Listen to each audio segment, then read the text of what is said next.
रांची में हो रहा है, झारखंड में।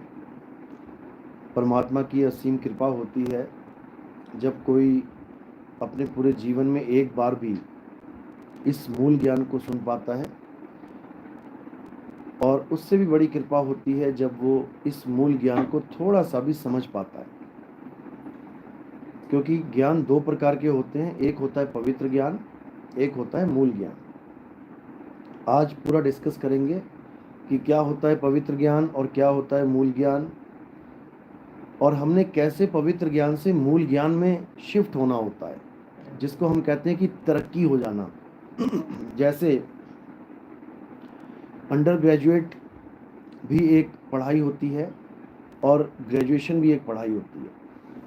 अंडर ग्रेजुएट आप हो जाते हैं, अच्छी बात है, आप अनपढ़ नहीं कहलाते, लेकिन अगर आपको IAS PCS बनना है तब आप नहीं बन सकते, या आपको एक डॉक्टर बनना है, इंजीनियर बनना है, तो आप नहीं बन सकते।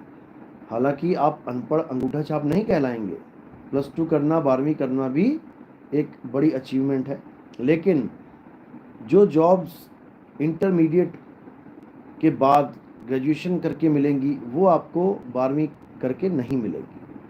तो आज उसी का खुलासा करेंगे कि क्या है पवित्र ज्ञान, क्या है मूल ज्ञान। तो सत्संग से पहले परमात्मा के नाम पे जयकारा लगाएंगे।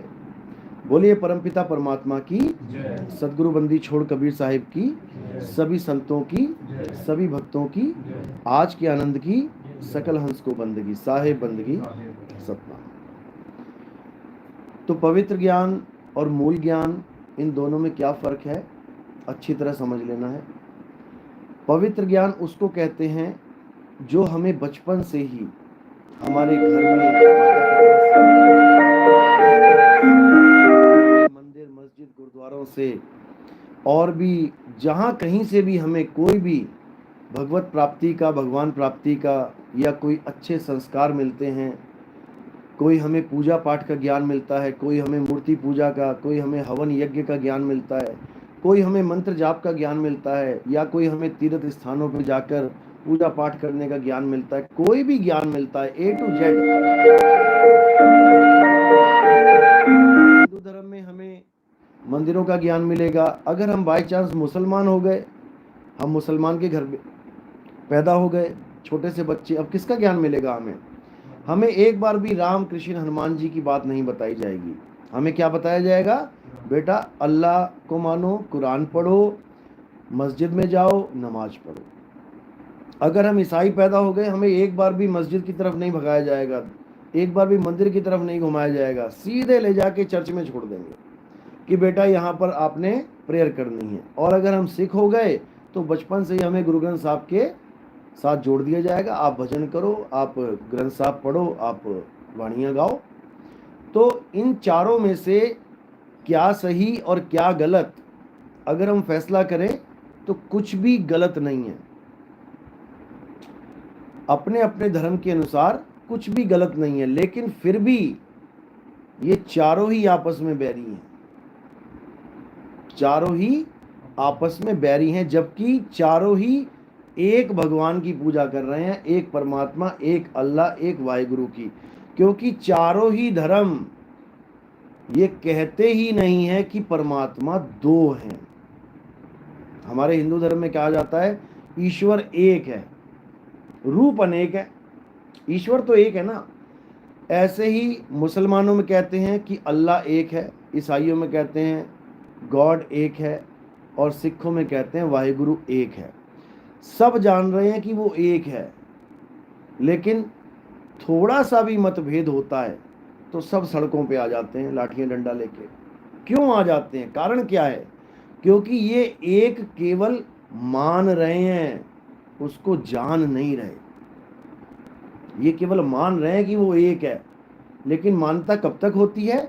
जब तक प्रेम है आपस में। सब कहेंगे एक है, एक है। अभी अभी कोई गाली निकाल दे एक दूसरे के भगवान को, अभी सारे आ जाएंगे झगड़ा करने। तब नहीं सोचेंगे कि मेरे ही पिता को ये गाली दे रहा है, इसका मतलब अपने पिता को भी तो दे रहा है। क्योंकि जब हमारा पिता ही एक है तो ये मेरे पिता को नहीं बल्कि अपने पिता को दे रहा है। तब कोई नहीं ये सोचेगा, तब सोचेगा कि मेरे भगवान को गाली दी इसने, अपना वाला बचा लिया और मेरे वाले को गाली दे रहा है। अरे तेरा वाला मेरा वाला तो कोई है ही नहीं, वो तो सबका है। लेकिन ये चीज हम नहीं समझ पाते हैं और पवित्र ज्ञान के द्वारा हम झगड़ों में उलझ जाते हैं। पवित्र ज्ञान का मतलब है कि आपको एक पवित्र आत्मा तो बना देगा, लेकिन आपके रास्ते अलग अलग कर देगा। यानी आप भगवान की पूजा करोगे, आप गॉड को मानोगे, आप अल्लाह को मानोगे, आप गुरु ग्रंथ साहब को मानोगे, वाहिगुरु को मानोगे, लेकिन एक नहीं हो पाओगे। ये होता है पवित्र ज्ञान। अब मूल ज्ञान क्या है? मूल ज्ञान का मतलब है आप चाहे हिंदू हो, चाहे मुस्लिम हो, चाहे सिख हो, चाहे ईसाई हो, आप उस एक को मानो जो हम सबका है। और केवल मानो नहीं, उसको जानो कि वो एक है क्या। अगर हमें पता लग जाए कि वो एक है क्या, तो हमारे झगड़े खत्म हो जाएंगे। जैसे पानी के 5 नाम है, जल, वाटर, नीर, तोय, पानी। अब आप दुकान पे जाओ और कहो मुझे पानी दे दो, वो कहे लो वाटर लो।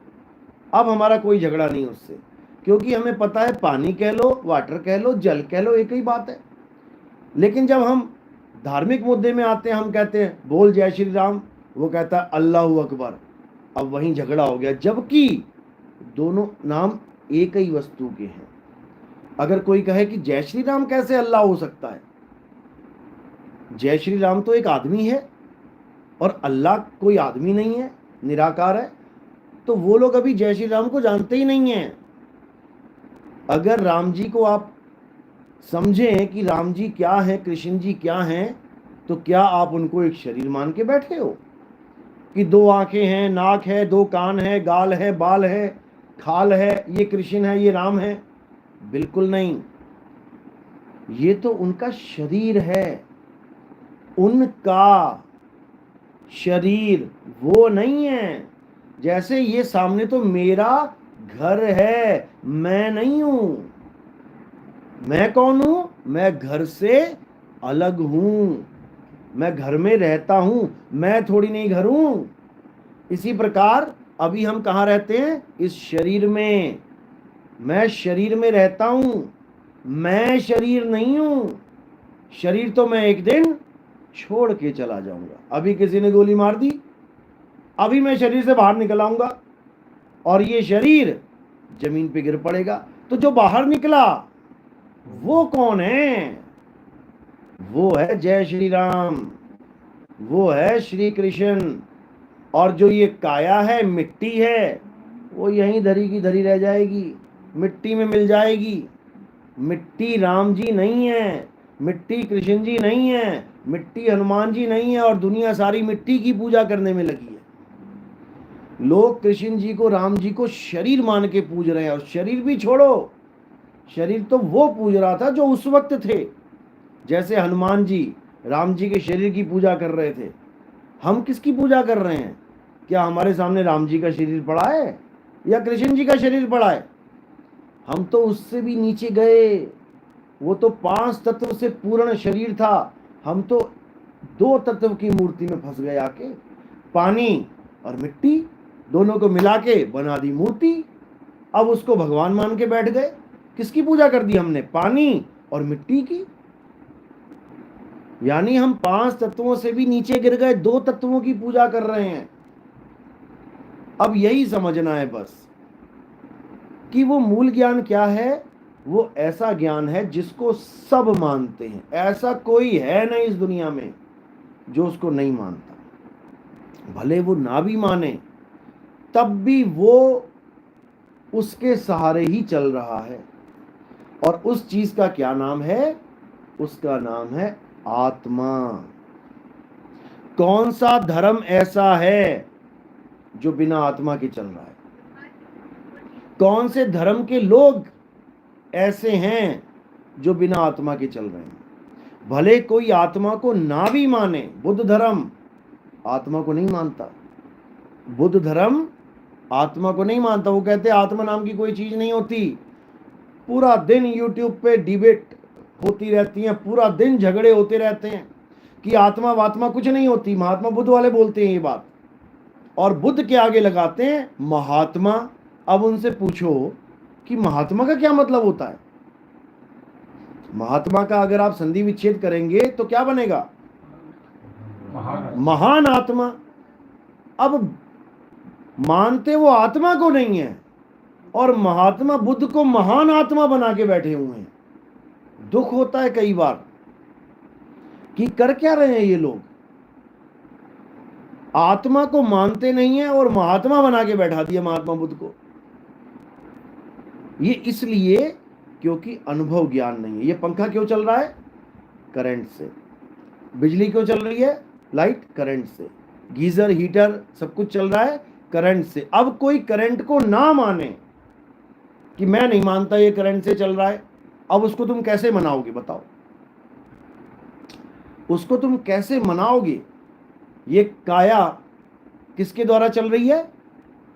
आत्मा के द्वारा। अब वो कह रहा है मैं आत्मा को नहीं मानता, अब बताओ कैसे मनवाएं उसको? अगर तो वो काया करंट से चल रही होती, फिर तो कहीं स्विच होता हमारे और कहते उंगली लगा के देख ले भाई। अगर इस पंखे को हम कहें कि ये करंट से चल रहा है, सामने वाला कह रहा है मैं नहीं मानता, तो उसकी उंगली हम करंट में लगा के उसको दिखा सकते हैं, चेक करा सकते हैं कि झटका लगा ना। शरीर को छूना यानी पंखे को छूना और करंट को छूना, दोनों में जमीन आसमान का अंतर है। और ये दोनों चीजें प्रेजेंट हैं तभी पंखा चलेगा, नहीं तो नहीं चलेगा। अगर करंट को अलग कर दो पंखे से, नहीं चलेगा।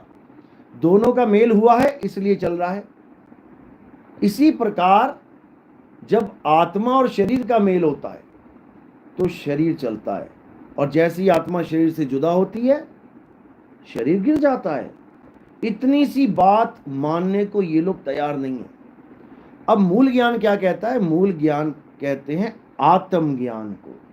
आत्म यानी आत्मा कोई ब्राह्मणवादी शब्द नहीं है कि कोई सोचे ये ब्राह्मणों ने इन्वेंशन कर दिया आत्मा का। बिल्कुल नहीं। ये तो संतों की वाणी में आता है, कबीर साहब की वाणी में आता है, रविदास जी की वाणी में है, मीराबाई की वाणी में है, नाभाजी, पलटू जी, भीखा जी, गरीबदास, घासीदास, सबकी वाणी में आत्मा शब्द आता है। जबकि ब्राह्मणों से इनका 36 का आंकड़ा था सबका, लेकिन ये लोग नहीं समझ पा रहे हैं। कबीर साहब कह रहे हैं जल में मीन प्यासी, मुझे देखत आवे हांसी, आत्म ज्ञान बिना नर भटके, कभी काबा कभी काशी। यानी जो लोग आत्मा का ज्ञान प्राप्त नहीं कर पाते जीवन में, वो भटक रहे हैं। कहाँ? मुसलमान काबा में भटक रहे हैं, हिंदू काशी में भटक रहे हैं। वो परमात्मा को काबा में ढूंढने गए हैं और हिंदू काशी में ढूंढ रहे हैं, जबकि परमात्मा कहाँ है? परमात्मा हमारी आत्मा में विराजमान है। हमारी आत्मा में परमात्मा का वास है, क्योंकि जहां परमात्मा रहता है वो स्थान अमर है, वो अमर हो जाता है। वो कोई तोड़ नहीं सकता। परमात्मा का मकान कोई तोड़ नहीं सकता। अरे एक सीएम पीएम है, उसके मकान में तुम्हें ईंट फेंक के देख लो, कितने सैनिक खड़े हुए हैं दरवाजों पे, एक परिंदा भी पर नहीं मार सकता। तो वो तो परमात्मा है, वो मूर्ति में रहता है तो मूर्ति खंडित हो ही नहीं सकती होती। लेकिन अभी हथौड़ा मारो मूर्ति की गर्दन वो जाएगी उड़ती हुई। परमात्मा कहाँ है? आत्मा में। आत्मा को कोई मार के दिखाए। कृष्ण जी ने गीता में यही समझाने की कोशिश करी, लेकिन लोगों को समझ ही नहीं आया। कृष्ण जी बार बार समझाते रहे कि हे अर्जुन, तू और मैं ये शरीर नहीं है। तू और मैं शरीर नहीं है। जो लोग हमें शरीर समझ के पूज रहे हैं कि कृष्ण जी कौन है? बांसुरी लेके खड़े हैं। अरे कृष्ण जी का शरीर है ये, कृष्ण जी नहीं है।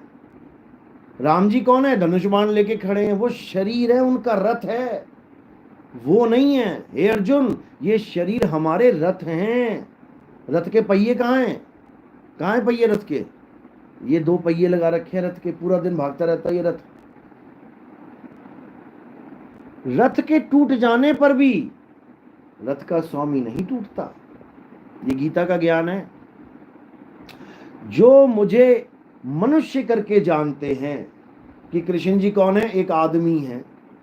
वो नादान कभी मेरे सत्य स्वरूप को जान ही नहीं सकते। वो हमेशा यही सोचते रहेंगे कि आदमी जो खड़ा है ये कृष्ण है। ये अज्ञानी जीव मुझ परम तत्व, मुझ अजन्मे को, जो कभी पैदा नहीं होता, उसको नहीं जान पाते। हे अर्जुन, मुझे जानने के लिए मुझ जैसा ही होना पड़ता है। आत्मा को जानने के लिए आपको स्वयं आत्मा होना पड़ेगा। डॉक्टर बनने के लिए आपको डॉक्टर बनना ही पड़ेगा, तब आप डॉक्टर।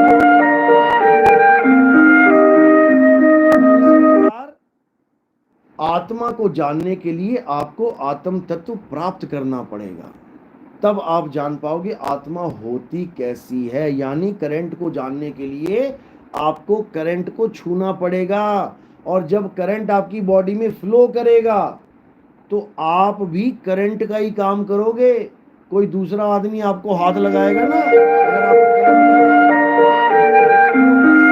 झटका लगेगा, वो भी एकदम हाथ पीछे करेगा, क्योंकि आप और करंट एक रूप हो जाते हो उस वक्त। तो कृष्ण जी को जानने के लिए कि कृष्ण जी क्या हैं, आपको आत्मज्ञान प्राप्त करना पड़ेगा। जब आपको आत्मा की अनुभूति होगी तब आप समझ पाओगे, अरे कृष्ण जी ये हैं, और मैं इनको आज तक शरीर मानता रहा।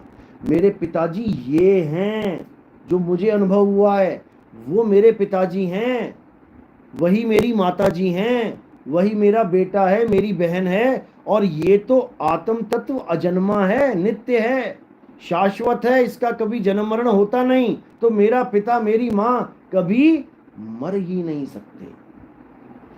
सबसे बड़ा तो हमारा ये भ्रम है कि हम मर जाएंगे। आपको भी लगता है 24 घंटे सोचते हो कहीं मेरा बेटा स्कूल गया मर ना जाए, कहीं ऐसी कोई खबर ना आ जाए, कहीं एक्सीडेंट हो गया मेरे बेटे का, मेरा पति गया है कारगिल में, अरे कहीं गोली ना लग जाए, कहीं ड्यूटी पे कुछ हो ना जाए, ट्रक से गिर ना जाए। तुम्हारी सारी चिंताएं खत्म हो जाएंगी जब तुमने ये जान लिया कि मेरा पिता, मेरी माँ, मेरा भाई अमर हैं। ये तो मर ही नहीं सकते। मरेगा कौन? शरीर। जब तुम्हें ये बोध हो गया, उसके बाद तुम्हारा एक भी आंसू ना निकलने वाला कि तुम इसलिए रोगे कि हाय मेरा पिता मर गया। हाँ, पिता की कमी जरूर तुम्हें रुला सकती है कि मेरे पिताजी मेरे साथ थे, 4 बातें मैं पूछता था जवाब देते थे, कोई मुसीबत में मेरे, कोई परेशानी में पूछता था मेरा सहायता करते थे, उस लिए तो भले रो सकते हो। लेकिन तुम एक बार भी आंसू इसलिए नहीं गिरा सकते कि तुम्हारे पिता की मृत्यु हो गई, क्योंकि तुम्हें पता लग चुका है कि मैं भी अमर, आप भी अमर। यही गीता में समझाया, हे अर्जुन, ऐसा कोई समय नहीं था जब तू, मैं या ये सारे राजा महाराजा नहीं थे। यानी समय भी पैदा नहीं हुआ था अभी, तब भी हम थे, क्योंकि हम अजन्मे हैं, हम नित्य हैं, हम शाश्वत हैं। बस हमारा स्वरूप बदल जाता है। स्वरूप बदल जाता है का मतलब ये नहीं कि मैं बदल गया, हम भूलवश अपने आप को कुछ और मान बैठते हैं। जैसे रामलीला में सब लड़के, देखा आपने, एक्टिंग करते हैं। अब किसी को मिल गया राम जी का रोल और किसी को मिल गया सीता का रोल। अब वो अपने आप को सीता मानने लग गया और राम जी को बार बार मेरा पति, मेरा पति, मेरा पति, पतिदेव कर रहा है। अब उतनी देर वो ऐसा रम गया अपने रोल में कि वो अपने आप को आदमी मानने को तैयार ही नहीं है। इतना खो गया अपने रोल में कि वो कह रहा है मेरा पति तो यही है जो स्टेज पे बैठा है, राम जी। बिल्कुल उसी तरह जैसे आप लेडीज ये मानने को तैयार ही नहीं है कि मैं और मेरा पति एक स्वरूप हैं।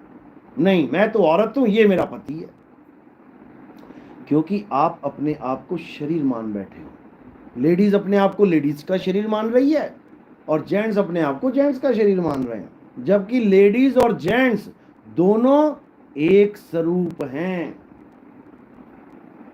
जैसे आपने प्लग देखा होगा, एक फीमेल प्लग होता है, एक मेल प्लग होता है। आप लेने जाओगे दुकान पे, आप कहोगे भैया स्विच देना, वो क्या कहेगा, मेल दूं कि फीमेल? मेल जिसमें वो डंडियां होती हैं, फीमेल जिसमें होल होता है केवल, वो मेल और फीमेल स्विच होता है। अब स्विच मेल और फीमेल है, लेकिन जो उसमें करंट फ्लो हो रहा है वो ना तो मेल है और ना फीमेल है। इसी प्रकार ये मेल फीमेल हमारे शरीर हैं, लेकिन जो शरीरों को चलाने वाली आत्मा है वो ना मेल है और ना फीमेल है, और दोनों में विराजमान है। आदमी में भी वही है, औरत में भी वही है, लेकिन माया ने ऐसा भरम जाल फैला दिया है कि जो मेल और फीमेल नहीं है वो अपने आप को मेल और वो अपने आप को फीमेल मान बैठा है, केवल शरीर को देख देख के। रोज सुबह देखता है अपना शरीर, हाँ मैं आदमी हूं, हाँ मैं आदमी हूं, हाँ मैं आदमी हूं। यानी एक ड्राइवर को पकड़ा दी ऑडी और एक ड्राइवर को पकड़ा दिया ट्रक। अब जो ड्राइवर रोज सुबह उठ के ट्रक को देख रहा है वो कह रहा है मैं तो ट्रक हूं, मैं तो ट्रक हूं, और जो ऑडी गाड़ी चला रहा है वो कह रहा है मैं तो ऑडी हूं, मैं तो ऑडी हूं, जबकि ना वो ट्रक ना वो ऑडी, दोनों ड्राइवर हैं। इसी प्रकार राम, कृष्ण, हनुमान, शेरा वाली माता, हम सबका एक स्वरूप है, आत्म स्वरूप है। जब हम काया रूप में आ जाते हैं तो हम अलग अलग अलग दिखाई देते हैं। आए एक ही घाट से, उतरे एक ही बाट, बीच में दुविधा पड़ गई, हो गए 12 बाट। कहते दुविधा किसकी पड़ी? ये काया की दुविधा पड़ गई। किसी ने भोले शंकर का रूप ले लिया, किसी ने शेरावाली माता का रूप ले लिया, किसी ने हनुमान जी का रूप ले लिया, सब अलग अलग अलग रूपों में विराजमान हो गए, लेकिन सब में ताकत एक है, उसी को आत्मा कहते हैं। तो कबीर साहब यही समझा रहे हैं, सब घट मेरा साइया, सूनी सेज ना कोय, और बलिहारी उस घट की, जिस घट प्रगट होए। बलिहार जाते हैं उस घट पे जहां पर वो आत्मज्ञान प्रकट हो जाता है, और जब आत्मज्ञान प्रकट हो जाता है तो ये दुविधा खत्म हो जाती है। तो क्या होता है, बर्तन सबके न्यारे न्यारे और पानी सब में एक। आपने सुराही में पानी रखा है, पतीले में पानी रखा है, कढ़ाई में पानी रख दिया, ग्लास में रख दिया, बोतल में रख दिया, सब में पानी है, लेकिन बर्तन सबके न्यारे न्यारे। बस इतना ही फर्क है।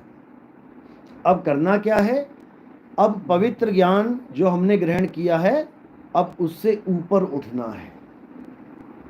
यानी हिंदुओं को देवी देवताओं से आगे बढ़ना है, मुसलमानों को नमाज से आगे बढ़ना है, ईसाइयों को प्रेयर से आगे बढ़ना है, सिखों को गुरु ग्रंथ साहब की गुरबाणी पढ़ने से आगे बढ़ना है। बढ़ के जाना कहाँ है? अपनी आत्मा को जानना है। इसीलिए कृष्ण जी ने द्वापर युग में ही देवी देवताओं की पूजा अपने धर्म से, हमारा कौन सा धर्म है? हिंदू। कौन सा धर्म है? सनातन। सनातन धर्म है हमारा। द्वापर युग में ही कृष्ण जी ने सनातन धर्म में से देवी देवताओं और उनकी पूजा को, हवन यज्ञों को बाहर कर दिया था, निकाल दिया था, कि आज के बाद सनातन धर्म में कोई भी देवी देवताओं की पूजा नहीं करेगा। ऐसा बोला था क्या कभी? झूठ तो नहीं बोल रहा मैं, बोला था क्या? याद है? कृष्ण लीला कितनी बार देखी है आपने, जय श्री कृष्णा सब देखा हुआ है। ऐसा कृष्ण जी बोल सकते हैं क्या? नहीं बोल सकते ना, क्योंकि आपको किसी ने बताया ही नहीं ये बात। ये बोला हुआ उन्होंने, लेकिन आपको नहीं बताया। क्यों? क्योंकि अगर आपको बता दिया तो मंदिर कौन आएगा? मंदिर नहीं आओगे तो पैसा कौन चढ़ाएगा? पैसा नहीं चढ़ाओगे तो मोबाइल मोटरसाइकिलें कौन आए, कहाँ से आएंगी पंडित जी के लड़के के पास? समझे? कृष्ण जी ने एक पहाड़ उठाया था, पहाड़ उठाया था कृष्ण जी ने उंगली पे। क्यों उठाया था? संजीवनी बूटी लेने गए थे क्या? हनुमान जी ने पहाड़ उठाया था संजीवनी बूटी के लिए, कृष्ण जी ने क्यों उठाया था? हैं? क्या करने के लिए? हाँ हाँ, अरे क्यों उठाया था? बाढ़ आ गया था। बाढ़ कहां से आ गई? बाढ़ आ गई, पहली बार सुन रहा हूं मैं बाढ़ आ गई। कोई बाढ़ नहीं आई थी, हमें बताया ही नहीं गया, हमारे धर्म में ये समझाया ही नहीं गया, बस फोटो की पूजा करवा दी। आप जाओ प्रेम मंदिर, मेरे ख्याल से वहां पर एक कृष्ण जी की पूरी बनी हुई है, वो लाइटें लगी हुई है, देखते जाओ, माथा टेकते जाओ, पूछो मत कि ये क्या हुआ था। आपको बताते हैं क्या हुआ था। कृष्ण जी ने सारे गोकुल वासियों को मना कर दिया था कि आज के बाद कोई भी देवी देवताओं की पूजा, हवन यज्ञ, तीर्थों की पूजा, नदियों की पूजा, सारे जितने भी जप तप व्रत हैं, जितने भी पूजा पाठ A to Z सब खत्म कर दो, किसी देवी देवता की पूजा नहीं करनी। जैसे आपके मन में खलबली मच गई कि है ऐसा कैसे हो गया, ऐसी उनके मनों में भी हो गई खलबली कि ऐसा कैसे कह सकते हैं कृष्ण जी, हमारे पूर्वज युगों युगों से यही कुछ तो करते आ रहे हैं और आप कह रहे हो ये सब मना कर रहे हो, फिर हम करेंगे क्या? हम तो खाली हो गए, पूजा पाठ के नाम पे क्या रहा हमारे पास? बस खाए पिए और मर जाएं अंत में। ऐसा बिल्कुल नहीं करना था। तो कृष्ण जी ने क्या कहा, ठीक है अगर तुम्हारा मन विचलित है, नहीं मान रहा पूजा पाठ करने से, चलो ऐसा करो, तुम किसकी पूजा कर लो? गोवर्धन पर्वत की पूजा कर लो। अब लोग गए वहां, वो गोवर्धन पर्वत की पूजा 10 मिनट 15 मिनट करी, आ गए। कितनी पूजा करेंगे पर्वत की? कोई हवन यज्ञ थोड़ी नहीं है कि 5-5 घंटे चलेगा। अब कृष्ण जी को कहते हैं महाराज हो गई पूजा, अब क्या करें? तो कृष्ण जी ने समझ लिया कि इनके मन विचलित हैं, क्योंकि ये घंटों घंटों पूजा करने के आदी हैं। अब क्या करवाया जाए इनसे कि इनके दिमाग से ये पूजा पाठ निकल जाए? तो क्या करवा दिया उन्होंने? चक्कर लगवा दिया, परिक्रमा लगवा दी। किसकी? उसी पर्वत की। लगाओ परिक्रमा, यही तुम्हारी पूजा है। अब लगे बेचारे, सुबह से चल रहे हैं, दोपहर हो गई, दोपहर से शाम हो गई, शाम से रात हो गई, पूरा दिन चक्कर ही काटते रहे।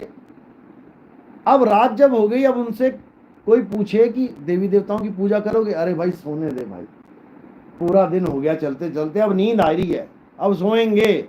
तो जब रोज यही काम हो गया तो धीरे धीरे उनके दिमाग से देवी देवता निकल गए। अब निकल गए, अब किसी का नुकसान हुआ। किसका नुकसान हुआ? देवी देवताओं का। क्यों हुआ? क्योंकि पहले उनको ताकत मिलती थी हवन यज्ञ से, पूजा पाठ से, तो इंद्र क्रोधित हो गया, कहता कि मेरी पूजा बंद करवा दी, हमारे देवी देवताओं की पूजा बंद करवा दी, इनको डुबो के मार दूंगा। तब बाढ़ नहीं आई थी, तब बारिश करी थी उन्होंने, लगातार मूसलाधार बारिश, कि यहीं पर डुबो के मार देंगे इनको। तब कृष्ण जी ने क्या किया? सब लोगों को बचाने के लिए, किससे? देवताओं के राजा से, किसी राक्षस से नहीं कि कृष्ण जी ने केवल राक्षसों को ही हराया, राक्षसों को ही मारा। देवताओं के राजा के साथ भी जंग है उनकी, लेकिन ये कोई नहीं बताता, कोई नहीं बताता ये बात को। तब उन्होंने देवताओं के राजा को हराया और भगाया। तो फिर कृष्ण जी ने क्या अलाउड कर दिया कि चलो अब पूजा कर लो इनकी। जब हरा के भगा ही दिया, अब कैसे कह सकते हैं वो कि पूजा करो? द्वापर युग में ही ये पूजा पाठ बंद हो चुका था। तो कृष्ण जी ने पूजा बंद करवाई, तो फिर आगे क्या दिया? कुछ तो देंगे, या सारी उम्र गोवर्धन के चक्कर काट रहे हैं? उनको आत्मज्ञान के बारे में समझाया, जो गीता में कूट कूट के भरा है, लेकिन कोई हमें पढ़ने ही नहीं दे रहा, हमें मंदिरों से ही फुर्सत लेने नहीं दे रहा। लाइनें लगाते रहो, चंदा चढ़ाते रहो, भगवान की पूजा करते रहो, घर को वापस जाओ, गीता मत पढ़ो। एक भी पंडित ऐसा नहीं मिलेगा आपको जो आपको ये कह दे कि महाभारत घर में रख लो। महाभारत का ही एक अंश गीता है। आप किसी पंडित जी से पूछ लो, पंडित जी क्या घर में महाभारत रख सकते हैं? क्या जवाब होगा पता है? क्या जवाब होगा? पंडित जी कहते हैं नहीं बेटा, महाभारत नहीं रखनी घर में। महाभारत रखोगे तो क्या हो जाएगा? भाई भाई में लड़ाई हो जाएगी। अब बताओ, अरे वो ग्रंथ है हमारा, भाई भाई की लड़ाई, सत्य सत्य अधर्म अधर्म की लड़ाई है। अगर वो हमारे घर में आ गया तो हमारी लड़ाई हो जाएगी। और पूछो, रामचरितमानस रख लें, रामायण रख लें, पंडित जी कहेंगे रख लो। उनको पूछो, उसमें भी तो सीता हरण है, उसमें भी तो घर निकाला है। अगर मेरे बाप ने मुझे 14 साल के लिए निकाल दिया तो मेरा क्या बनेगा? मेरी घरवाली को रावण ले गया उठा के, कोई और ले गया किताब रखने से, तो मेरा क्या बनेगा? वहां पंडित जी की बोलती बंद हो जाएगी। रामायण नहीं रखने दे, महाभारत नहीं रखने देंगे, क्योंकि अगर तुम महाभारत पढ़ने लग जाओगे तो उसमें गीता भी आएगी। और अगर गीता आ गई तो तुम जाग जाओगे कि कृष्ण जी शरीर है ही नहीं और ये पंडित जी पत्थर की पूजा करवा रहे हैं। कृष्ण जी कह रहे हैं मैं आत्मा हूं, अजन्मा हूं, नित्य हूं, शाश्वत हूं, मैं ही सत्य सनातन हूं, यानी आत्मा ही सनातन है। ये देवी देवताओं की पूजा सनातन नहीं है। ये तो बर्बाद कर दिया हमारे सनातन धर्म को। सनातन का मतलब है सदा एक सा रहने वाला, जो कभी बदलता ही नहीं। और क्या है जो कभी नहीं बदलता? ये आत्मा ही है जो कभी बदलती नहीं है। चाहे समय की भी शुरुआत हो जाए और समय का अंत भी हो जाए, तब भी ये आत्मा सदा एक रस अखंड अविनाशी रहती है। इसी आत्मा की पूजा करने को परमात्मा की पूजा कहते हैं। संतों ने तो यहां तक बोल दिया, आत्मा सो परमात्मा। इतना भेद बता दिया उन्होंने कि आत्मा को जान लोगे तो समझो परमात्मा मिल जाएगा। लेकिन आत्मा तो को तो मोया जानना किसी ने। पत्थरों से फुर्सत नहीं मिल रही है, मिट्टी से फुर्सत नहीं मिल रही है, और तो छोड़ो गोबर का गणेश बना के पुजवाया जा रहा है। बताओ, गोबर को भगवान बनवा दिया इन लोगों ने, लेकिन आत्मा का ज्ञान नहीं दिया किसी को, क्योंकि खुद को ही नहीं है, खुद को ही नहीं है। इसीलिए संतों को आना पड़ता है। ब्राह्मण गुरु है जगत का। आज जितने भी टीवी खोल के देखोगे, सारे ब्राह्मण हाई फाई बैठे हुए हैं, सब गुरु बने बैठे हुए हैं। और गुरु क्या करवा रहा है? पत्थर पुजवा रहा है, जिसका घोर खंडन किया हुआ है गीता में। अगर आप 7वां अध्याय 23वां श्लोक पढ़ेंगे तो आप उसमें देखेंगे क्या लिखा है कि जो बुद्धिहीन प्राणी हैं वो देवताओं की पूजा करते हैं। बिल्कुल स्पष्ट लिखा है, लेकिन कोई तुम्हें बता नहीं रहा है, क्योंकि सारी दुकानें खत्म हो जाएंगी। जिस भगवान राम ने वनवास जाते हुए अपना रथ भी छोड़ दिया, उसी भगवान की कहानी सुना सुना के 50-50 करोड़ की गाड़ियों में, रथों में घूम रहे हैं ये लोग। दिक्कत यहां पर है, हमें नहीं दिक्कत, हमें कोई दिक्कत नहीं है। दिक्कत आप लोग को होने वाली है, क्योंकि जो गीता का ज्ञान आपको आत्मज्ञान की तरफ लेके जाने वाला था, वो इन्होंने पत्थरों में उलझा दिया तुम्हें। दिक्कत ये है। और कबीर साहब कह रहे हैं, जब लगना चीनोगे आत्म, तब लगना मिली है परमात्म। तुम सारी उम्र शिवलिंग पे जल चढ़ाते रहो, तुम सारी उम्र कृष्ण जी पे दूध चढ़ाते रहो, तुम सारी उम्र लड्डू गोपाल को ले लेके घूमते रहो, तुम्हारा कुछ होने वाला नहीं है। क्योंकि कृष्ण जी समझा समझा के थक गए कि हे अर्जुन, इस मनुष्य का लक्ष्य क्या है? अपनी आत्मा में रमण करना। अध्याय 3 17वां श्लोक पढ़ो क्या कह रहा है। हे अर्जुन, जो देखो देखो, हाँ देखो, अभी देखो, हे अर्जुन, जो अपनी आत्मा में रमण करते हैं, जो अपनी आत्मा में तृप्त हैं, जो अपनी आत्मा में संतुष्ट हैं, उनके लिए कोई धार्मिक कर्म कर्तव्य लागू ही नहीं होता। वो हिंदू है, सारी उम्र मंदिर ना जाए, वो मुसलमान है, सारी उम्र मस्जिद ना जाए, वो सिख ईसाई है, सारी उम्र गुरुद्वारे चर्च ना जाए, तब भी उसे परमात्मा मिलेगा, अगर उसने अपनी आत्मा में रमण कर लिया तो। लेकिन पता ही नहीं है आत्मा है क्या, रमण कैसे करेगा। मिला? देखो क्या लिखा है, अध्याय 3 17वां श्लोक पढ़ो, हिंदी में लिख लो।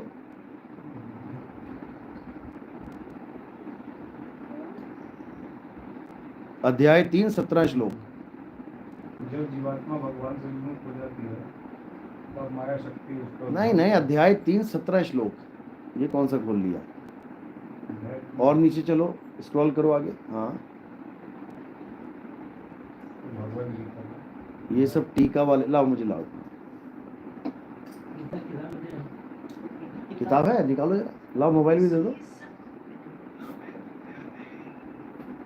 हाँ देखो आ गया। जो मनुष्य आत्मा में रमण करने वाला, अब बताओ कौन आत्मा में रमण करवा रहा है? कौन सा पंडित जी, कौन सा वेदाचार्य, कौन है ऐसा है हमारे धर्म में, हिंदू धर्म में, जो तुम्हें आत्मा में रमण करने की बात बता रहा है? सब तुम्हें मंदिरों में लाइन लगवा के वीआईपी दर्शन 5-5 हजार रुपए में करवाने में लगे हैं, लेकिन एक भी तुम्हें यह नहीं बता रहा है कि आत्मा में रमण कैसे करें। और उसके बाद तुम्हारा क्या होगा? हे अर्जुन, जो अपनी आत्मा में रमण नहीं कर पाते हैं, जो अपनी आत्मा को नहीं जान पाते हैं, वो नाना प्रकार की योनियों में भटकते हैं। कुत्ता, गधा, बिल्ली, हाथी, घोड़ा, सुअर बनके तुम्हें नालियों में घूमना पड़ेगा। देखो पढ़ो इसको क्या लिखा है। हाँ ये देखो अंगूठा जहां लगा है, हाँ, जो परंतु जो मनुष्य आत्मा में ही रमण करने वाले और आत्मा में ही तृप्त तथा आत्मा में ही संतुष्ट है, उसके लिए कोई कर्तव्य नहीं। उसके लिए कोई कर्तव्य नहीं। ये करवा चौथ नहीं चाहिए, ये तीज नहीं चाहिए, ये दशहरा नहीं चाहिए, ये होली दिवाली नहीं चाहिए, ये कोई भी धार्मिक पर्व नहीं चाहिए, लक्ष्मी पूजा नहीं चाहिए, नमाज नहीं चाहिए, गुरुद्वारों के पाठ नहीं चाहिए, कोई ईसाइयों के पर्व नहीं चाहिए, कुछ नहीं चाहिए। क्यों? क्योंकि जो अपनी आत्मा में रमण करते हैं, अपनी आत्मा में तृप्त हैं, अपनी आत्मा में संतुष्ट हैं। यानी तृप्त मतलब कि आपने संतुष्टि ले ली, आपको खाना, आपको भूख लगी, मैंने आपको खाना दे दिया, आपने खूब खाया, अब इतना खा लिया कि आप तृप्त हो गए, अब मैं 1 किलो लड्डू और ले आया, नहीं नहीं नहीं नहीं नहीं, मेरी तरफ से खाना पड़ेगा। आप क्या कहोगे? भैया नहीं चाहिए, 1 ले लो। अरे 1 की भी जगह नहीं भैया, नहीं चाहिए, मैं तृप्त हो चुका हूं, इतनी सी भी चीज मुझे नहीं चाहिए, मुझे बख्श दो। ये तब होगा जब तुम आत्मा में रमण करोगे। अभी तुम्हें पता ही नहीं है कि तुम्हारा जन्म क्यों हुआ है। क्या तुम यहाँ पे नौकरियां करने के लिए पैदा हुए हो? क्या तुम यहाँ पर दुकानें खोलने के लिए पैदा हुए हो? क्या तुम यहाँ पर रिक्शे चलाने के लिए, दवाइयां बेचने के लिए पैदा हुए हो? क्या तुम यहाँ पे मकान बनाने के लिए पैदा हुए हो कि 4 मंजिली बनाई और उसके बाद जय राम जी की चले गए, हो गया राम नाम सत्य? तुम यहाँ पैदा क्यों हुए हो तुम्हें ये भी नहीं पता। भगवान को पाना तो बहुत दूर की बात है, तुम्हें तो ये भी नहीं पता कि मैं इंसान जन्म में क्यों आया हूं, मुझे कुत्ता बिल्ली हाथी क्यों नहीं बना दिया। वो चींटी जा रही है, देखो, ये देखो, इसको इंसान क्यों नहीं बनाया, तुम्हें क्यों बना दिया? ऐसा नहीं कि ये इंसान नहीं थी, ये भी थी, लेकिन तुम्हारी तरह मूर्तियां पूज के, हवन यज्ञ करके बन बैठी चींटी। अब क्या करे बेचारा, कोई आएगी किसी के पैर के नीचे मर जाएगी। और ये मत सोचना कि केवल यही चींटी बनेगी जो आदमी अपना जीवन बर्बाद कर लेता है। बड़े बड़े ऋषि मुनियों को 84 में जाना पड़ा। एक ऐसा ऋषि था, सारी उम्र राम राम राम, हरे कृष्ण हरे राम, ओम नमः भगवते वासुदेवाय, सारे मंत्र जपता था, सारे वेदों का पाठ करता था। बूढ़ा हो गया तो उसने एक हिरण का बच्चा पाल लिया। अब हिरण का बच्चा पाल लिया, उसे खिलाए पिलाए खूब प्रेम हो गया उससे। अब उसे इतना अच्छा लगे कि 24 घंटे वही बच्चा याद है। अब एक दिन भजन में बैठा हुआ है और एकदम उसको बुलावा आ गया कि चलो भाई शरीर खाली करने का टाइम आ गया। अब उसको क्या याद आ रहा है? हिरण का बच्चा, अरे मैंने उसकी गांठ लगा रखी है गले में, कोई भेड़िया आएगा खा लेगा, कोई चीता आएगा खा लेगा, इसको खोल ही देता मैं कम से कम। कुछ बुरा सोचा क्या उसने? अच्छा ही सोचा किसी के लिए, लेकिन ये सोच की वजह से उसको हिरण का जन्म लेना पड़ गया। अब दौड़ रहा है शेरों के आगे, बचा रहा है अपनी जान। वो ऋषि मुनि जो घर बार छोड़ के केवल प्रभु प्रभु प्रभु, राधे राधे राधे कर रहा था, सारी उम्र का राधे राधे, सारी उम्र का भगवान का नाम किनारे हो गया और उसको हिरण बन के आना पड़ गया। बताओ, यानी सारी उम्र जो उसने भक्ति करी जीरो हो गई। और केवल एक गलत विचार, गलत था विचार, क्या विचार भी अच्छा ही था उसका, पुण्य करने वाला विचार था, लेकिन गलत समय पे गलत विचार आ गया, इसलिए उसको हिरण की योनि में आना पड़ा। अब सोचो हमारा अंत समय आ जाए तो हमारे क्या क्या विचार होंगे। जैसा विचार आ गया तुम्हारा, तुम्हें वैसा ही जन्म लेना पड़ जाएगा। जो मछली खाता है, नाना करते उसके सामने मछलियां आएंगी, उसको मछली बनना पड़ेगा। जो मुर्गे खाता है, अपने आप मुर्गा आ जाएगा उसके सामने, उसको मुर्गा बनना पड़ेगा। बकरे खाता है, बकरा बनना पड़ेगा। तो हिसाब किताब तो सबका होना ही है, लेकिन कबीर साहब समझाते हैं कि अगर मुक्त होना है तो क्या करना पड़ेगा? वो करना पड़ेगा जो अंत में करना है। तुम्हें नदी में गिरा दिया जाए तो क्या करोगे? तैरोगे, लेकिन कब? जब आता होगा तब। इसलिए तुम्हें स्विमिंग पूल में गिराया जाता है पहले, तुम्हें वो करवाया जा रहा है जो तुम्हें नदी में गिर के करना है। ट्रेनिंग, आप भर्ती हो गए, फिजिकल पूरा फिट है, रिटर्न में सब कुछ हो गया, लेकिन फिर भी 6 महीने की ट्रेनिंग करवाई जाती है। क्यों करवाई जाती है? क्योंकि आपको वो करवाया जा रहा है जो आपने वहां जाके करना है। तो इसी प्रकार आत्म ज्ञान का मतलब होता है आपको वो चीज करवाई जाएगी जो आपने अंत समय में करनी है। अगर आपको ये नहीं पता कि मेरा अंत समय आ गया और मैं क्या करूं, तो आप 84 में जाने के लिए तैयार रहो। फिर आपको पता नहीं कौन कौन सी योनियों में भटकना पड़े, कुत्ता बिल्ली हाथी क्या क्या बन के घूमना पड़ेगा। और घूमना पड़ेगा, ये नहीं सोचना कि हमें किसने देखा, कि बाहर जाके देखो ये घूम ही रहे हैं सारे। ये मत सोचना कि तुम इंसान हो, तुम्हें इंसान ही बने होगे बार बार, ऐसा नहीं होता। तो हमारे ग्रंथ हमें समझा रहे हैं कि हमने करना क्या है। क्या करना है? मंदिरों में जाके लाइनों में खड़े होना है। उनको तो बुद्धिहीन मूर्ख बोला है गीता में, कि जिनकी मति मारी गई है, जिनका विवेक शून्य है, जो बुद्धिहीन प्राणी हैं, वो देवताओं की शरण में जाते हैं। देवताओं से प्राप्त होने वाले वरदान क्षणिक होते हैं, खत्म हो जाते हैं जल्दी। देवताओं की पूजा करने वाले देवलोक को जाते हैं, पितरों की पूजा करने वाले पितरलोक को जाते हैं, भूतों की पूजा करने वाले भूतों के लोक में जाते हैं। ये तीनों अज्ञानी मुझे प्राप्त नहीं कर पाते, क्योंकि मुझे जान ही नहीं पाते मैं हूं कौन। मुझे शरीर ही मानते रह जाते हैं, जबकि हे अर्जुन, मैं अजन्मा नित्य शाश्वत आत्मा हूं, और तुम भी आत्मा ही हो, लेकिन जान नहीं पा रहे हो। इसलिए जो लोग अपनी आत्मा में रमण करते हैं, जो अपनी आत्मा में तृप्त हैं, जो अपनी आत्मा में संतुष्ट हैं, संतुष्ट का मतलब होता है अब मुझे कुछ नहीं चाहिए, राम जी नहीं चाहिए, श्याम जी नहीं चाहिए, हनुमान जी नहीं चाहिए, अल्लाह नहीं चाहिए, वाहिगुरु नहीं चाहिए, गॉड नहीं चाहिए। क्यों? क्योंकि ये सब मुझे मेरी आत्मा में ही मिल जाएंगे।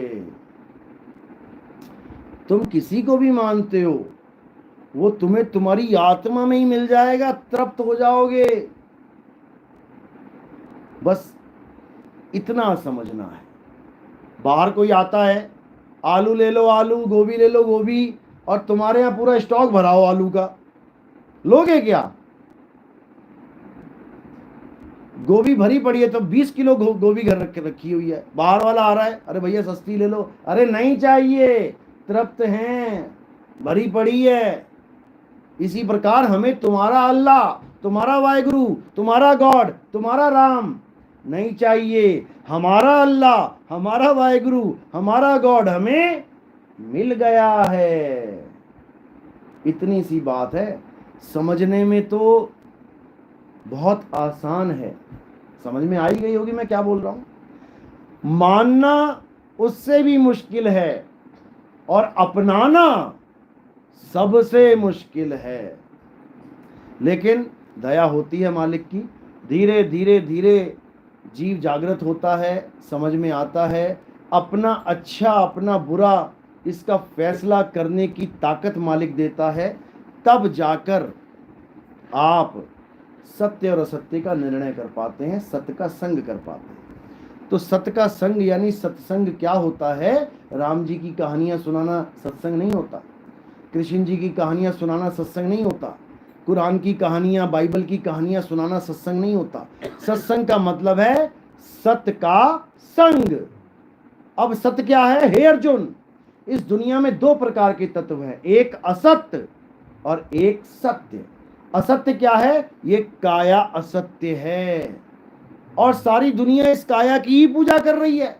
हनुमान जी की काया, राम जी की काया, सीता जी की काया, लक्ष्मण जी की काया, सबकी काया असत्य है, असत्य की पूजा हो रही है। और सत्य क्या है? हे अर्जुन, आत्म तत्व ही सत्य है। जो आत्मा को जान लेते हैं, जो आत्मा के साथ हो लेते हैं, वही सत्संगी कहलाते हैं। इसके अलावा सत्य कुछ नहीं है। चलो, मेरी बात समझ में आई थोड़ी बहुत? 1% 100 में से चलो कोई बात नहीं, आज पहला सत्संग है इसलिए। हमारे सत्संग YouTube पे आते हैं, कहत कबीर सुनो भाई साधो, नितिन दास चैनल है हमारा। आत्मा को जानेंगे कैसे? हाँ, आत्मा को कैसे जानेंगे इसको समझ लो। इसके लिए क्या बोला है? अध्याय 4 34वां श्लोक निकालो। क्योंकि ये सवाल अर्जुन का भी है कि मैं उसको कैसे जानूं जो दिखाई नहीं दे रहा, जो पता ही नहीं लग रहा है भी कि नहीं है। तो उसको जानने का एक ही तरीका बताया कि हे अर्जुन, अगर तुम आत्मा को जानना चाहते हो तो तुम ऐसे गुरु की शरण में जाओ जिसने आत्म तत्व को जान लिया है। 4 का 34। हाँ, 4 का 34।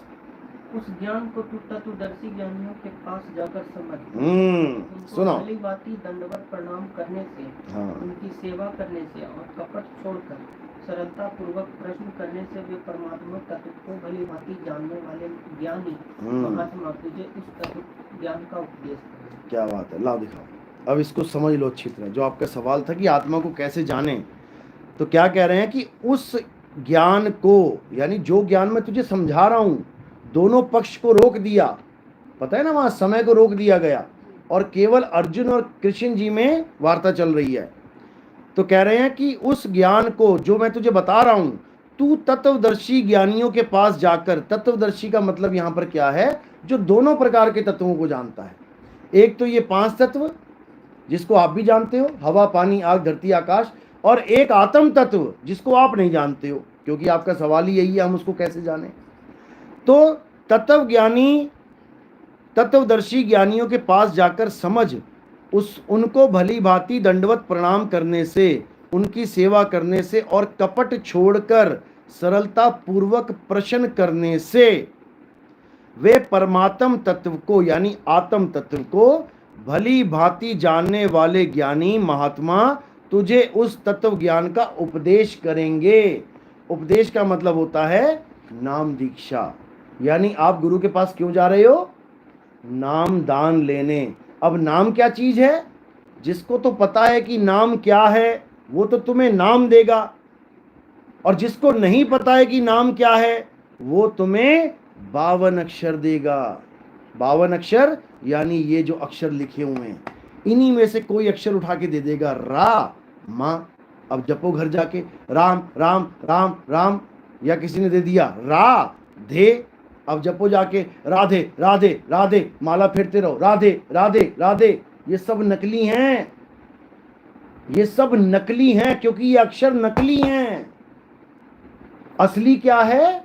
वस्तु असली है। जैसे पानी, दो प्रकार के पानी है, एक तो ग्लास में पड़ा है असली है, और एक मेरे मुंह से निकल रहा है पानी। पानी क्या निकल रहा है मेरे मुंह से? अक्षर। पानी पानी। अब एक असली है जिसको पी के तुम्हारा गला गीला हो जाएगा, और एक नकली है जिसको बोल बोल के तुम्हारा गला सूख जाएगा। ज्यादा बोलने से गला सूख जाता है ना, बीच में पानी पीना पड़ता है। अब तुम पानी पानी बोलो लगातार 2 घंटा, तुम्हारे गले की ऐसी तैसी हो जाएगी, सूख जाएगा बिल्कुल, और तुम करते रहोगे पानी पानी पानी। भैया पानी दो जरा। यानी पानी पानी बोलकर भी तुम प्यासे रह गए। इसी प्रकार राधे राधे बोल के भी तुम बिना राधे के चले जाओगे इस दुनिया से। राम राम बोल के भी तुम बिना राम के चले जाओगे इस दुनिया से। अल्लाहू अल्लाहू करके तुम बिना अल्लाह के चले जाओगे इस दुनिया से। गॉड गॉड वाहेगुरु वाहेगुरु जप के तुम बिना वाहेगुरु के गॉड के चले जाओगे इस दुनिया से। तुम उसको जान भी नहीं पाओगे। अब क्या होगा? अब तुम्हें ऐसा गुरु मिलेगा, अगर मालिक की दया हुई तो। वो क्या करेगा? सोई गुरु पूरा कहावे, 2 अक्षर का भेद बतावे, 1 छुड़ावे। ये पानी पानी जल जल वाटर वाटर छोड़ इसे। ये अल्लाह अल्लाह वाहेगुरु वाहेगुरु राम राम कबीर कबीर छोड़ इसे। तो क्या करूं गुरुजी? 1 लखावे। वो तत्वज्ञानी तुम्हें परम तत्व आत्म तत्व का उपदेश करेंगे। तब तुम्हें पता लगेगा कि अच्छा मेरी आत्मा ऐसी है। जब तुम्हें ज्ञान दीक्षा मिलेगी, उसके बाद जब तुम आत्मा से कनेक्टेड हो जाओगे, तब तुम्हें पता लगेगा अरे भाई ये तो मैं ही हूं। यानी मैं जिस आत्मा को सोच रहा था कि आत्मा कैसी है, अरे मैं ही तो आत्मा हूं। आप क्या हो? शरीर हो कि आत्मा हो? क्या हो? लेकिन जानते नहीं हो कि आप आत्मा हो। क्या है आत्मा? यानी तुम खुद को ही नहीं जानते। और तुम किसको जानते हो? जो तुम्हें शीशे में दिखाई देता है, उसको तुम बहुत अच्छी तरह जानते हो।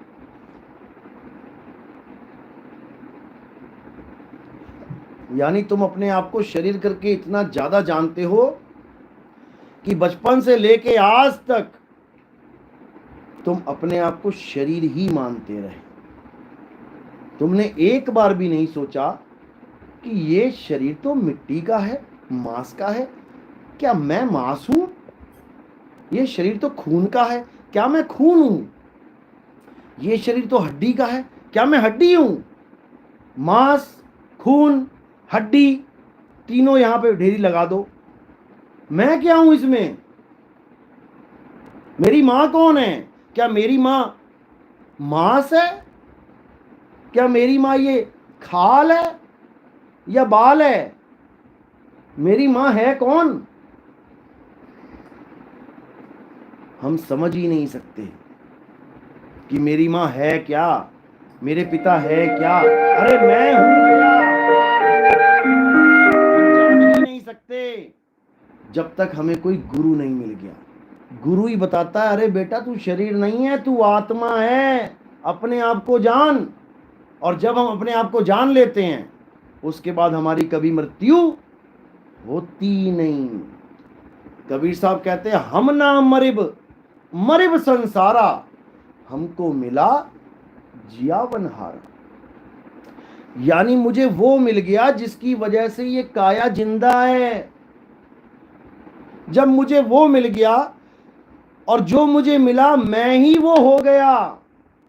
तू करता अरे तू भया, मुझ में रहा ना हूं। यानी मैं तू करता तू ही हो गया। मैं आत्मा आत्मा आत्मा करता मैं ही आत्मा हो गया। अब मरे कौन? आत्मा कभी मरता ही नहीं है।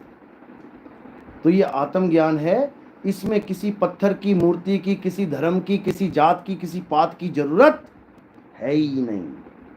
सबसे निबेड़ा हो जाता है। कबीर साहब को किसी ने पूछा तुम हिंदू हो कि मुसलमान, ना तुम मंदिर जाते हो ना तुम मस्जिद जाते हो, कौन हो तुम? साहिब कहते हिंदू कहो तो हूं नहीं और मुसलमान भी नहीं, ये 5 तत्व का पुतला और गैबी खेले माही। उसको समझा रहे हैं कि जैसे तेरा 5 तत्व का पुतला है और इसके अंदर एक गैबी यानी गुप्त वस्तु खेल रही है, वो हूं मैं, हिंदू मुसलमान नहीं हूं। हिंदू मुसलमान क्या है? अक्षरों का खेल है सारा। का खा गा चा छा जा टा ठा डा आ ई ऊ। अगर ये खत्म कर दिया जाए इस दुनिया से, बताओ हिंदू का हा कहां से आएगा, मुसलमान का मा कहां से आएगा, ईसाई का ई कहां से आएगा, राम का रा कहां से आएगा, शंकर का शाह कहां से आएगा? ये सारे नाम तब आए हैं जब आ ई ऊ तैयार हो गई, ये वर्णमाला तैयार हो गई तो दुनिया भर के नाम आ गए। किसने बनाई ये वर्णमाला? आदि मानव ने। जब आदि मानव आया तो कौन सी भाषा बोलता था, कौन से कपड़े पहनता था ब्रांड के, कौन सी चक्की का आटा खाता था? नंगा आया था, कपड़े पहनने को नहीं थे, भाषा बोलने को नहीं थी, यहां तक कि सर्दियों में आग जलाने को नहीं थी। तब धीरे धीरे धीरे उसने खोज करी आग की। जिसको खोजा उसका भी नाम ना रख पाया कि इसको मैं बोलूं क्या, क्योंकि अक्षर ही नहीं थे। धीरे धीरे अक्षरों की खोज हुई। भारत में हिंदी अक्षरों की, संस्कृत अक्षरों की खोज हुई, अमेरिका में इंग्लिश अक्षरों की खोज हुई, जापान में जापानी अक्षरों की खोज हुई, ताइवान में ताइवानी, बंगाल में बंगाली, हर जगह अलग अलग अक्षरों की खोज हुई। तब जाके ये नाम आए, तब जाके राम लिख पाए हम। राम अक्षर बने तब राम लिखा है, अक्षर बने तब हिंदू लिखा, अक्षर बने तो मुसलमान लिखा, अक्षर बने तो ईसाई लिखा। ये अक्षर आदिमानव खोजता ही ना। जैसे गाय ने नहीं खोजे, बैल ने नहीं खोजे, कुत्ते ने नहीं खोजे, चिड़िया ने नहीं खोजे, चींटियों ने नहीं खोजे, तो आज तक ये अपने बच्चों का नाम नहीं रख पाए। लेकिन इंसान सारे अक्षर खोज बैठा है। बच्चा पैदा भी नहीं होता, अभी पेट में ही है, क्या रखेंगे इसका नाम, पहले ही नाम चालू हो जाता है। क्यों?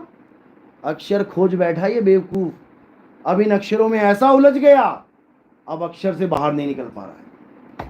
तो साहिब कहते हैं 52 अक्षर जीव आधारा और आदि अक्षर जीव्या से न्यारा, यानी आदि अक्षर आत्मदेव। अगर आत्मा की साधना करनी है तो इन अक्षरों को छोड़ दो, राम राम जपना छोड़ दो, श्याम श्याम जपना छोड़ दो, राधे राधे वाहिगुरु वाहिगुरु अल्लाह अल्लाह करना छोड़ दो। अब गुरु के पास जाओ, अब वो तुम्हें बताएगा कि बेटा करना क्या है। तब तुम्हें समझ में आएगा कि मेरा इंसान जन्म सफल कैसे होगा। तब समझ में आएगा, नहीं तो नहीं आएगा, कितना ही जोर लगा लो। चलो, आज का लेसन बहुत है, 1 घंटा हो गया। ठीक है, आज का सत्संग यही समाप्त करते हैं। उम्मीद है आप लोगों को कुछ समझ में आया होगा, थोड़ी बहुत बात ज़्यादा तो नहीं आती है। तो हमारा चैनल है कहत कबीर सुनो भाई साधु नितिन दास, आप उसको सर्च करेंगे, आपको हर सत्संग मिलेगा। उसमें हर सत्संग में कुछ ना कुछ ऐसी नई बात मिलेगी कि आपके दिमाग की खिड़कियाँ खुलती जाएंगी। और उसके बाद ये जात पात धर्म भेद, तेरा मेरा, मेरा भगवान बड़ा तेरा छोटा, ये वो सब खत्म, सब खत्म। केवल आत्म तत्व को जानो। हिंदू के पास भी है, मुसलमान के पास भी है, ईसाई के पास भी है, सिख के पास भी है, सबके पास आत्मा है। वो आत्मा ही सत्य है, बाकी सब झूठ है। चलो, बोले सतगुरु बंदी छोड़ सतगुरु सत्य कबीर साहिब की सदा ही जय हो। साहिब बंदगी सतना।